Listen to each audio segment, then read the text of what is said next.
Hi friends, welcome back to my channel Kingdom movie depth review. ఈ వీడియోలో క్లియర్గా మాట్లాడుకుందాం ఫ్రెండ్స్. సినిమా హిట్టా ఫ్లాపా, అసలు సినిమా కథ ఏంటిది? సో విజయ్ దేవరకొండకు మరో డిజాస్టర్ పడిందా? ఈ సినిమాతో మరో ఫ్లాప్ని తన ఖాతాలో వేసుకున్నారా? అయితే ఈ సినిమా ఫ్లాప్ అవడానికి గల కారణం ఏంటిది, అసలు తప్పేవారిది అనేది ఈ వీడియోలో మీకు వివరించడానికి, పూర్తిగా క్లియర్గా వివరించడానికి ప్రయత్నిస్తాను ఫ్రెండ్స్. సో వీడియో మాత్రం ఎక్కడ స్కిప్ చేయకండి. వీడియో నచ్చితే లైక్ చేయండి, షేర్ చేయండి, అండ్ అలాగే మా ఛానల్ సబ్స్క్రైబ్ చేసుకోండి. So let's start the video. ముందుగా సినిమా మీద హై ఎక్స్పెక్టేషన్స్ పెట్టుకుని సినిమాకి అయితే వెళ్ళకండి. జస్ట్ కామన్ ఆడియన్గా అయితే వెళ్ళి చూడండి. సినిమా అయితే మీకు కంపల్సరీ ఖచ్చితంగా అయితే నచ్చుతుందని నా ఒపీనియన్. సో ఖచ్చితంగా సినిమాపై హై రేంజ్ ఎక్స్పెక్టేషన్స్ పెట్టుకొని అయితే వెళ్ళకండి.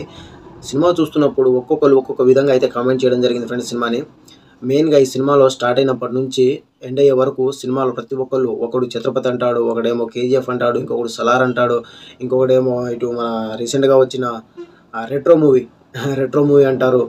ఇక ఇలా చూసుకుంటే అన్ని మూవీస్ కలగలుపుకొని ఉన్నట్టుగా అయితే అనిపించింది. సో అయినప్పటికీ కూడా సినిమా అయితే గుడ్. మన గౌతమ్ తిన్ననూరి గారు అయితే సినిమాని అయితే ప్రజెంటేషన్ అయితే కొత్తగా ఉంది. ఆయన చూపించిన విధానం కానివ్వండి, ఆయన స్క్రీన్ ప్లే కానివ్వండి, ఆయన డైరెక్షన్ కానివ్వండి బాగున్నాయి. సో ఓవరాల్గా చూసుకుంటే సినిమా అయితే ఒకసారి చూడొచ్చు. వన్ టైం వాచబుల్ మూవీ అని నేనైతే చెప్తాను గట్టిగా. సో సినిమా అయితే బాగుంది.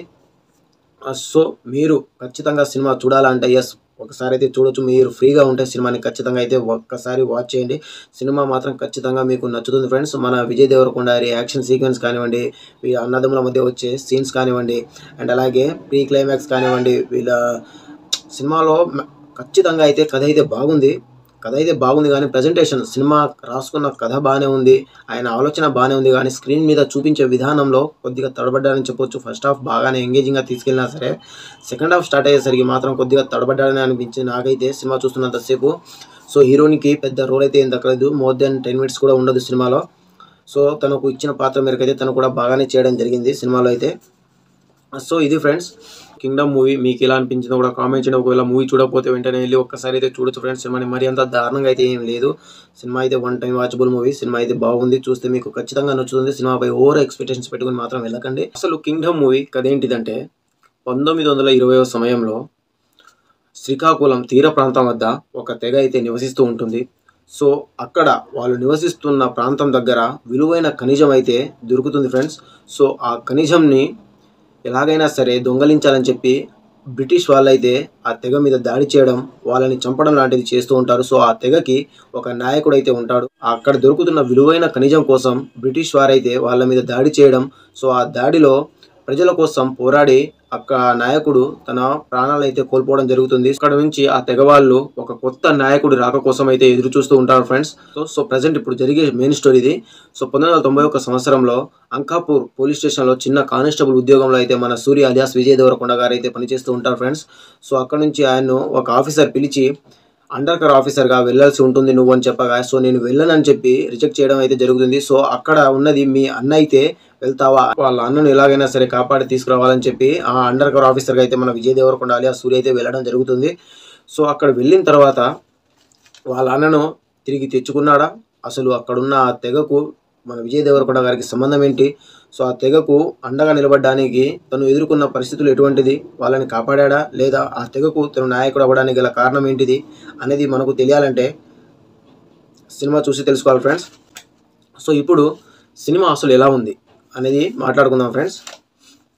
సో మొత్తానికి సినిమా గురించి మాట్లాడుకుంటే, సినిమాలో ఫస్ట్ హాఫ్ చాలా ఎంగేజింగ్గా, చాలా ఇంట్రెస్టింగ్ అయితే ఉంటుంది ఫ్రెండ్స్. స్టార్ట్ అయినప్పటి నుంచి కథ రివీల్ చేసిన విధానం కానివ్వండి, కథలో వెళ్ళే విధానం కానివ్వండి, తొందరగానే చాలా స్పీడ్గా అయితే కథలో వెళ్ళిపోవడం అయితే జరుగుతుంది. సో కథ స్టార్ట్ అయినప్పటి నుంచి ఫస్ట్ హాఫ్ ఇంటర్వెల్ వరకు, ప్రీ ఇంటర్వెల్ వరకు చాలా అంటే చాలా బాగుంది. స్క్రీన్ ప్లే కానివ్వండి, డైరెక్షన్ కానివ్వండి, అండ్ అలాగే సినిమాటోగ్రఫీ కానివ్వండి, ప్రతి ఒక్కటి బ్యాక్గ్రౌండ్ మ్యూజిక్ కానివ్వండి, ప్రతి ఒక్కటి కూడా ఫస్ట్ హాఫ్ అయితే చాలా ఎంగేజింగ్ అయితే వెళ్తూ ఉంటుంది.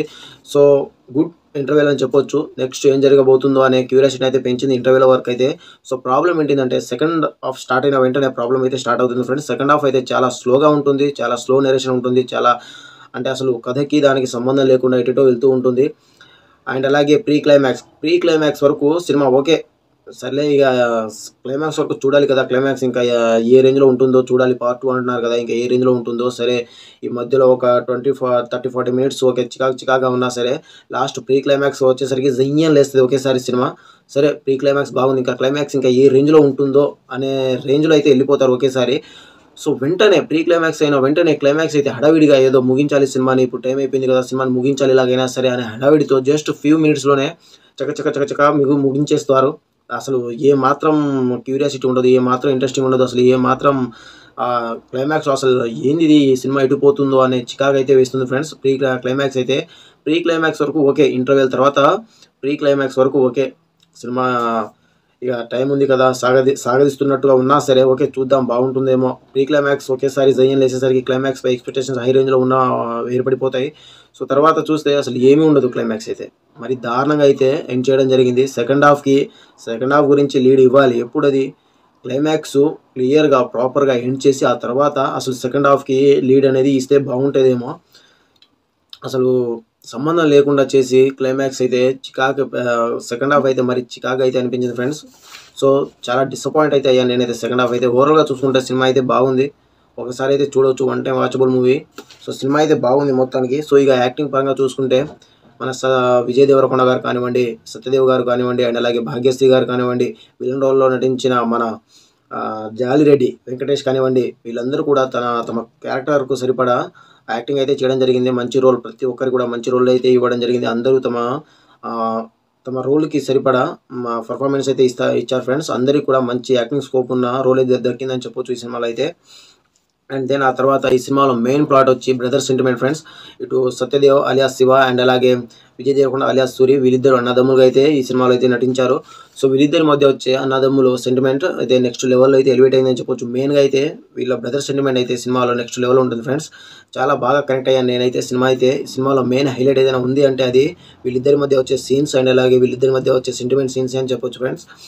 సో అండ్ దెన్ ఆ తర్వాత ఈ సినిమాలో మెయిన్గా మాట్లాడుకోవాల్సింది, ఈ సినిమాకి మెయిన్గా భుజాల మీద ఎత్తుకొని మరి ఈ సినిమాని ఇంత బాగా ఎలివేట్ అవ్వడానికి, ఇంత బాగా సినిమా రావడానికి గల కారణం మెయిన్గా మ్యూజిక్ ఫ్రెండ్స్. మన Anirudh Ravichander rock star. So ఈ సినిమాలో మెయిన్ హీరో అనిరుద్ అని చెప్పొచ్చు. ఆయన బ్యాక్గ్రౌండ్ మ్యూజిక్ అయితే next level, scene to scene ప్రతి ఒక్క సీన్కి సెంటిమెంట్ సీన్లో కానివ్వండి అండ్ అలాగే యాక్షన్ సీక్వెన్స్లో కానివ్వండి, ఎవ్రీథింగ్ ప్రతి ఒక్కటి కూడా నెక్స్ట్ లెవెల్లో అయితే బీజిఎం అయితే ఇవ్వడం జరిగింది. సాంగ్స్ అయితే 2 ఉన్నాయి దీంట్లో, ఆ 2 సాంగ్స్ కూడా బాగానే ఉన్నాయి, వినడానికి బాగున్నాయి అండ్ అలాగే ప్రజెంటేషన్ కూడా బాగానే ఉంది. సో ఇది ఫ్రెండ్స్, సో ఇది మరో కొత్త ఇంట్రెస్టింగ్ అప్డేట్తో ఇది మీ ముందుకు వస్తాను friends. Until then bye bye, see you, signing of.